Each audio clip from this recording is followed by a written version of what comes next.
Un saludo para todos los colegas de ACOLEC, del Sexto Congreso Internacional de Estudios Caribeños y la Sexta Conferencia Internacional de Estudios del Caribe.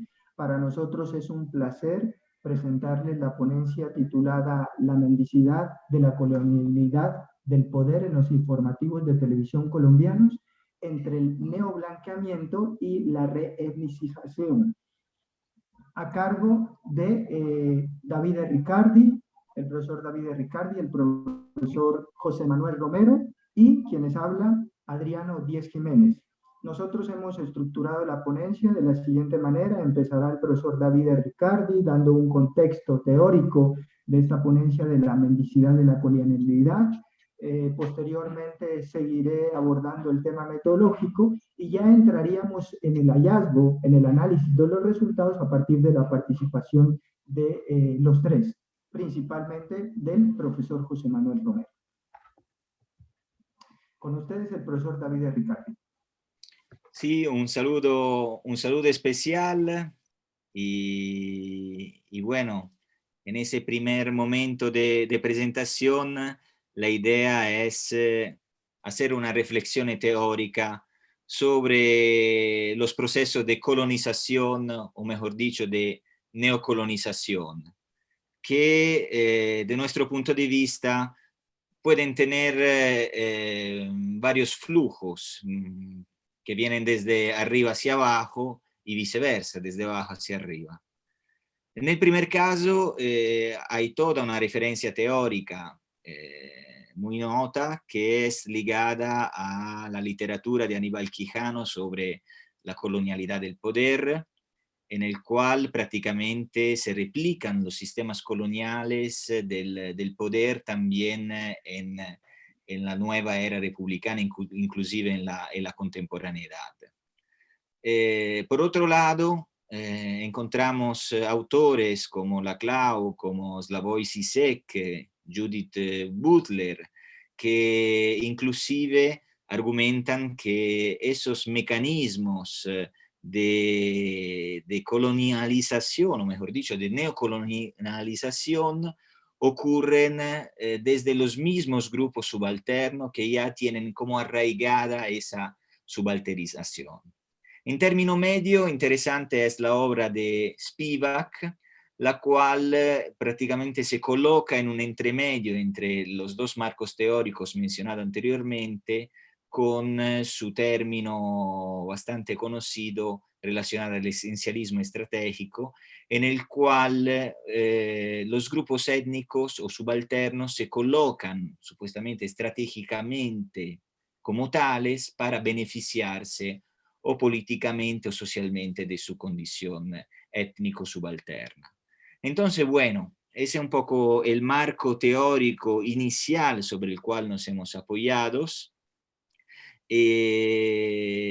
Pero bueno, nuestras reflexiones tomarán en cuenta también unos sistemas de réplicas de la opresión, célebremente teorizada por Kimberlé Crenshaw en 1989, la famosa teoría sobre la opresión interseccional. Entonces, bueno, en esa diapositiva vemos cómo el androcentrismo del hombre blanco está en la cumbre un poco de esa espiral del poder, a partir de la cual hay toda una serie de subalternidades que coinciden, por ejemplo, por el estrato socioeconómico, por el nivel de educación bajo nulo, por la tercera edad, por la cuestión de género, por el no ser europeo, por la homosexualidad y por ser negro afrodescendiente. Entonces, bueno, después de esa premisa, dejo la palabra al profesor Adriano Díez, que nos hará un poco una introducción sobre el método de investigación. Muy bien, en cuanto a nuestro diseño de investigación, lo que nosotros proponemos a partir de este trabajo es un análisis crítico del discurso. El análisis del discurso visto desde el autor Van Dijk en el cual se identifican más que todo lo que son unas reglas y rutinas que constituyen el contexto de la producción discursiva diaria de lo que es el poder a través de los sistemas informativos que nosotros presentaremos más adelante en los hallazgos, así como también algunos patrones de resistencia y disenso de Huspeck del año 2009. Este análisis del discurso contó en este caso con las formas del colonialismo, del poder y del género, donde nosotros podemos ver las unidades de trabajo dadas por los diferentes medios de comunicación como Caracol, RCN, Canal 1, City TV, que es un canal en este caso de orden regional, Telecaribe igualmente, Teleantioquia, Telecafé, Telepacífico, como también en este caso el diario El Tiempo. Y la temporalidad que marca esta unidad de análisis en esas formas de colonialismo y de poder y de género que nosotros hemos hecho con este trabajo es dentro de la temporalidad de agosto de 2020 a marzo de 2021 principalmente. A continuación, entonces, presentamos los hallazgos fundamentales de este trabajo. Eh, bueno, eh, bueno, compañeros, además del colonialismo del poder, ¿vale? Tomamos como referente teórico a una autora muy importante en lo que es Latinoamérica, que es María Lugones, ¿no? Que ve como ese mismo colonialismo del poder, como bien dijo nuestro compañero, el profesor David Riccardi, en la primera diapositiva, lleva también a una subalternidad a las mujeres, hasta tal punto que se creó en el imaginario, ¿no? En el imaginario de las sociedades coloniales, de la autopercepción de la mujer blanca latina como mantenedora de la raza blanca que sustenta a una burguesía criolla, mientras que las indígenas se reproducían bajo el imaginario de la animalidad, paren como conejas, sin aportar al tejido de la nación. Entonces, esto es uno de los debates que vamos a tener a la hora de presentar los hallazgos. Va a ser el siguiente. O sea, ¿cuál es la ubicación en ese imaginario colonial de lo que es la afrocolombianidad y lo que es el indígena? ¿Cómo se desactivan sus luchas? ¿Cómo la televisión, a través de sus narrativas, de sus discursos simbólicos, es capaz de organizar la realidad y reproducir esa forma de colonialismo, ¿no? Entonces, a partir de ahí vamos a acercarnos, ¿no? A unos hallazgos, unos hallazgos.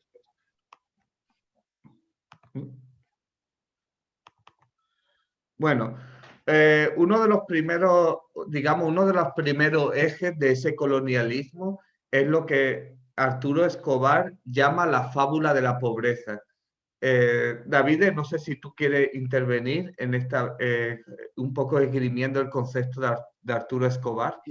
Arturo Escobar es un antropólogo colombiano del Pacífico que ha escrito bastante sobre la antropología del desarrollo, en particular cómo, digamos, a partir del segundo posguerra se ha ideologizado el término de desarrollo, obviamente desde una perspectiva norteña, desde una perspectiva transatlántico centra en sentido del norte.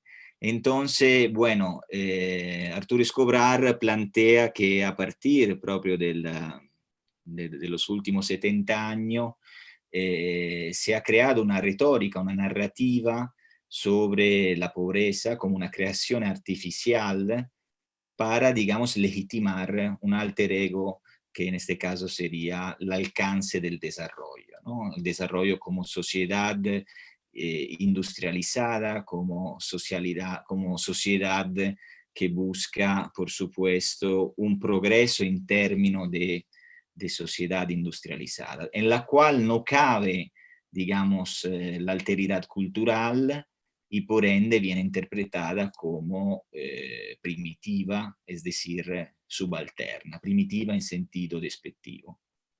Bueno, Entonces, entonces, bueno, de ahí, un poco tomando como marco de referencia lo dicho por nuestro compañero David Riccardi, vamos a analizar una noticia que desde nuestro punto de vista se desprende de esta investigación aplicando el análisis crítico del discurso a la estructura narrativa de cómo la noticia presenta, ¿vale? Presenta el típico chico del Chocó, que es una de las regiones, bueno, como el profesor, nuestro compañero Adriano, ¿no? Él es del Pacífico, ¿no? De esa zona, o sea, él es de Nariño, que es un departamento que está en la misma frente, ¿no? En el Pacífico, ¿no? Entonces, el Chocó, una de las regiones más deprimidas por la pobreza de toda Colombia. Y en esta noticia, como en muchas, ¿no? que hemos estado discutiendo hace poco, siempre se presenta esa fábula de la pobreza, ese niño chocuano que no tiene medios y que a través de una llamada, ¿no? De la llamada a la aventura, ¿no? Es un poco la estructura narrativa que hay en esta noticia. La llamada de la NASA es capaz de progresar, de salir del Chocó y llegar a la NASA, ¿no? Es un poco lo que esta noticia que vamos a ver a continuación presenta. El mejor piloto de drones de toda Sudamérica es colombiano. Se trata de un joven de origen chocoano conocido como Hatu, quien además acaba de ser invitado por la NASA a participar en una misión que llevará el primer dron a Marte.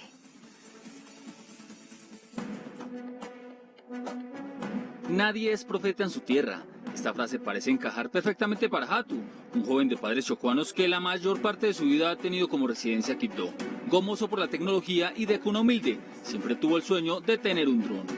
Al principio de todo esto, no faltaban los comentarios déspotas, racistas y peyorativos que yo, siendo de Quibdó, que dónde había conseguido un dron tan caro que ni ellos habían tenido, que dónde me lo habían robado, o sea, comentarios de ese tipo. Esas ganas de salir adelante, ligadas al aprendizaje empírico, hicieron que Hatu fuera reconocido como el mejor en el pilotaje de drones en Sudamérica. No en vano, ha sido contratado para dictar varios talleres por fuera del país. Ahora la NASA supo de él y lo invitó a ser parte de un proyecto. Del proyecto que se está realizando en la NASA para enviar el primer dron al espacio en misiones de exploración. El viaje estaba listo para junio, pero se retrasó por la pandemia, aunque eso no le importa a Hatu, quien asegura que su trabajo con la NASA es un escalón.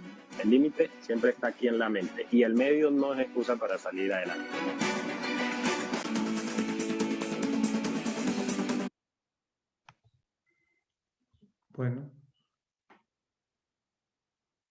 Bueno, compañeros, comentemos un poco la noticia. Sí, aquí un poco se nota lo que veníamos diciendo antes. Obviamente se destaca el logro de esta persona en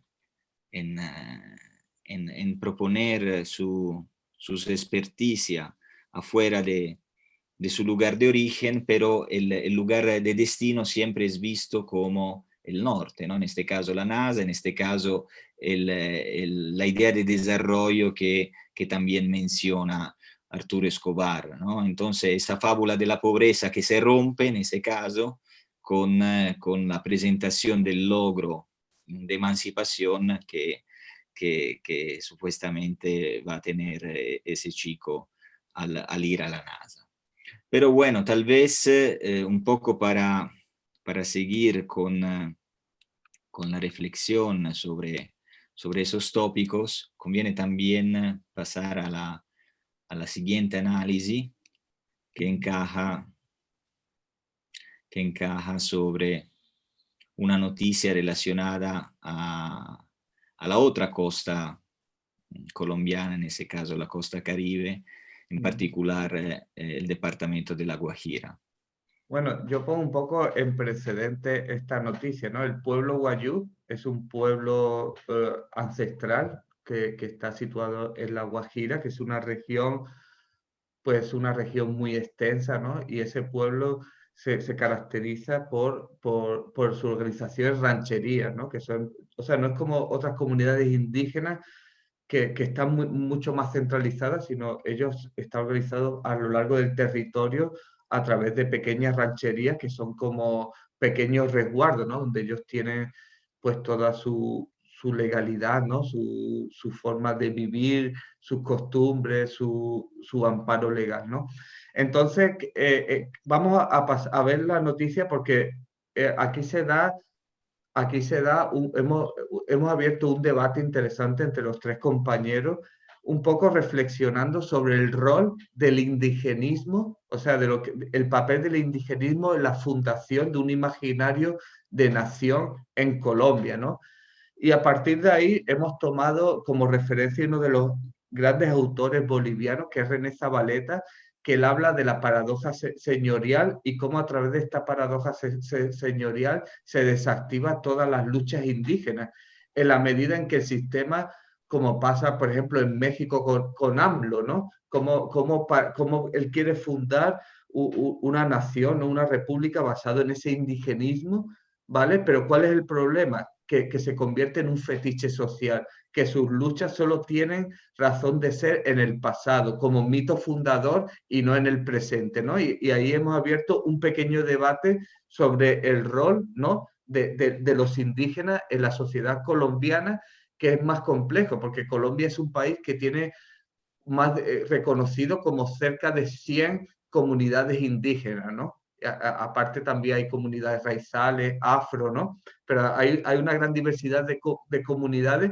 pero hemos discutido si la nación, o sea, el Estado colombiano tiene la necesidad de sustentar su legitimidad por esa pluralidad cultural o en cambio hay una forma de colonialismo, de occidentalismo salvaje, ¿no? Entonces, un poco el debate. Entonces, vamos a ver esta noticia, ¿vale? Que me parece sumamente interesante para azuzar, ¿no? Para avivar esa reflexión. La comparto enseguida. El tercer pico de COVID-19 ha cobrado la vida de importantes autoridades indígenas wayú. El alcalde lanzó un SOS porque en esa zona no hay cómo atender a los contagiados. Las comunidades indígenas están sufriendo los estragos del COVID-19. Este es el momento en el que un wayú es trasladado con urgencia a un centro asistencial desde Uribia a Maicao ante la falta de camas UCI. Se vio contagiado por COVID hace 5 días aproximadamente, el cual en estos momentos está presentando dificultad respiratoria. En este otro caso, la autoridad tradicional y ancestral wayú le ganó la pelea al COVID-19, pero el virus se llevó a su hermana y a 2 sobrinos. Esta enfermedad ya está en nosotros. Esta enfermedad hemos perdido muchos wayú. Ya son 32 indígenas wayú a quienes el COVID les arrebató la vida. Entre los cuales 4 autoridades tradicionales han sido víctimas del COVID-19 y realmente el tema de la expansión del territorio y el difícil acceso. Uribia actualmente tiene 2 hospitales, este ubicado aquí en el casco urbano y otro ubicado en zona rural, exactamente en el corregimiento de Nazaret. Sin embargo, ninguno tiene camas UCI. Lo que han dicho las autoridades es que para remitir un paciente desde la Alta Guajira hasta un centro asistencial de alta complejidad, el camino puede llegar a ser hasta de 8 horas. No tiene manejo en alta complejidad, unidad de cuidados intensivos, ventiladores, manejo con especialistas de alto nivel. Nuestro hospital hace injerencia sobre 9 corregimientos, donde se nos hace muy difícil por la dispersidad y por la dificultad hacia el acceso de las comunidades indígenas. Uribia ha registrado cerca de 624 casos de coronavirus, gran parte de estos en la comunidad wayú que se resiste a morir de sed o de COVID.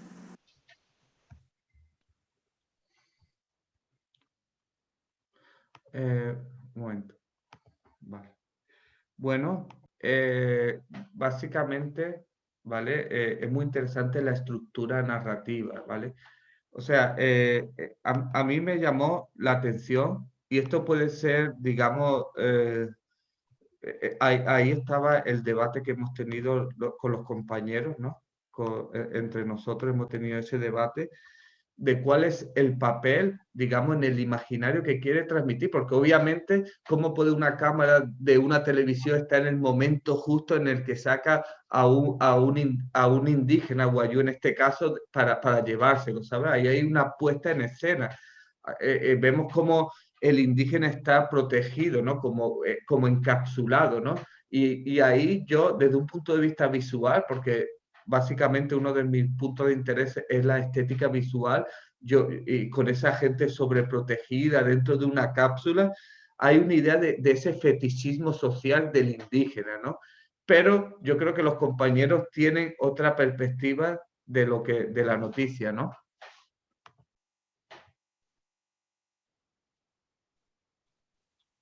Sí, inclusive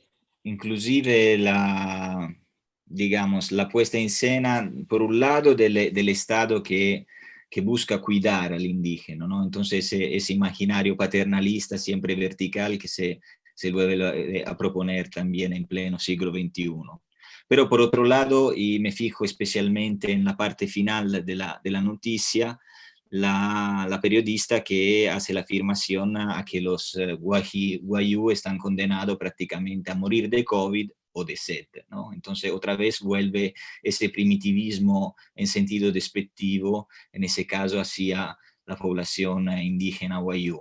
Y aquí el caso colombiano es interesante porque nos muestra un poco a través de ese minuto de noticia como distintamente del caso boliviano mencionado anteriormente, no hay una búsqueda de identidad nacional a partir del indígena.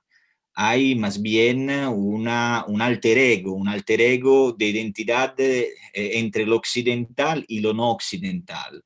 Entonces, lo occidental, el desarrollo que mencionábamos anteriormente, se nutre de esa dialéctica también despectiva y paternalista hacia lo no occidental, en ese caso lo indígena Wayuu. No sé si quiere agregar algo también, Adriano, sobre... Sí, efectivamente. Respecto a esta noticia, debo decir que es como se presenta o como la presentan estos hechos noticiosos. Un modelo, en este caso triangular, donde se pone lo más importante al inicio y posteriormente, como bien David lo dice, en ese minuto y medio, va descendiendo un poco en importancia la información que se presenta. Si ustedes miran las imágenes, podrían en este caso notar que en principio se pone un contexto bajo pobreza en el cual viven los Wayuu para posteriormente ir matizando sobre esos otros aspectos, ¿no? Pero la primera imagen que nosotros podemos ver de este hecho noticioso es la imagen de pobreza, ¿no? Y ahí es donde prácticamente un autor ya muerto, en este caso el autor uruguayo, ¿sí? Señalaba en un tema bastante importante que los hombres tienen miedo a las mujeres sin miedo, ¿sí? De cómo los hombres, y más que todo sacado de la antología negroafricana, señalaban que el que está arriba siempre, hay una relación de tipo asimétrica, el que está arriba siempre, en este caso, pues es el que da, y el que está abajo siempre es el que recibe. Eso es parte de la ontología negroafricana. Aquí lo que se está tratando de ver con este hecho noticioso es que pobrecitos los indígenas Wayuu necesitan, y de ahí que el titular grande que coloca este hecho noticioso Caracol, que es en este caso un medio de comunicación aquí en Colombia, señala prácticamente SOS, ¿no? Los indígenas necesitan y al final o van a morir de sed o de COVID-19. Entonces, en este sentido, lo que queremos en este caso dar es que ya se fijan como tal una imagen estereotipada del indígena, del negro, como se presentó en la anterior noticia, para de alguna u otra manera, pues establecer una concreción, diría yo, colonizadora, si se podría decir, ¿no? De esta manera. Y eso es lo que presenta este hecho noticioso, básicamente. Es decir, pobrecitos los indígenas Wayuu que verdaderamente lo necesitan, y poner en primera imagen como esa situación de pobreza en la cual ellos viven fundamentalmente, ¿no? Bueno, pues digamos que este trabajo, ¿vale? Este trabajo que hemos estado realizando, bueno, otra de las conclusiones que en este video, o sea, una de las cosas que hemos notado, y no solo en este video, sino en otras noticias anteriores, es cómo representan siempre a estos grupos indígenas. Por ejemplo, vemos como el líder indígena Wayuu, él no es capaz de expresarse en español, ¿vale? No es capaz de expresarse en español porque su idioma de base, su idioma es siempre el wayuu, ¿no? Tiene su idioma, entonces siempre hay una dificultad, vemos esa dificultad.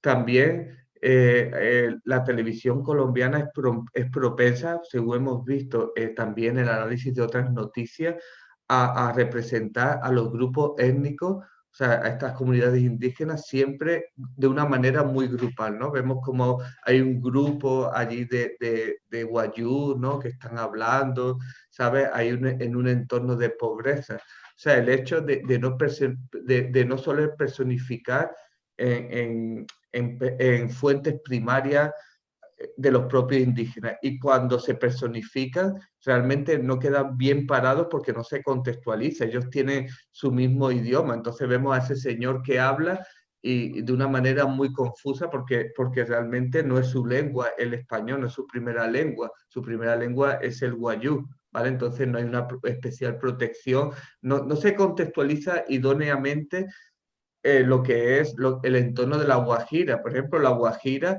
es una región que hemos visto en este video que se representa siempre como una tierra yerma, es decir, una tierra que no es verde, que es un desierto, cuando la Guajira, gran parte de La Guajira hay un montón de vegetación, entonces ahí vemos los estereotipos de pobreza, ¿no?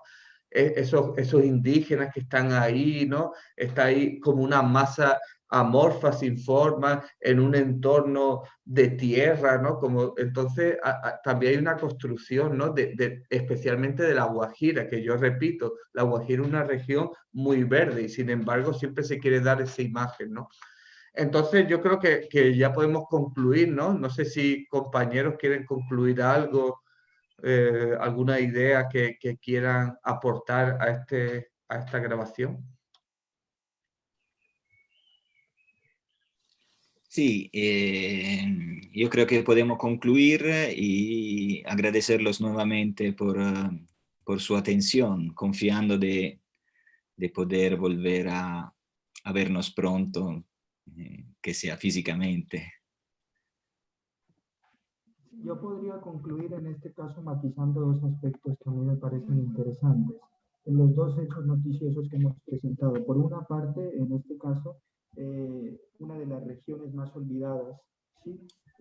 Con gran necesidades básicas insatisfechas, como es en el Pacífico colombiano, Quibdó, y otra región ubicada al norte de Colombia, como lo es La Guajira, donde pasa prácticamente el estudio, porque este análisis también tenemos que hacerlo desde un análisis también geográfico, que es muy importante también para poder conocer. Y ahí es donde la perspectiva de la escala logra tener un aspecto fundamental, de acuerdo a dos perspectivas fundamentales. Primero es la cuestión odontológica y la cuestión epistemológica.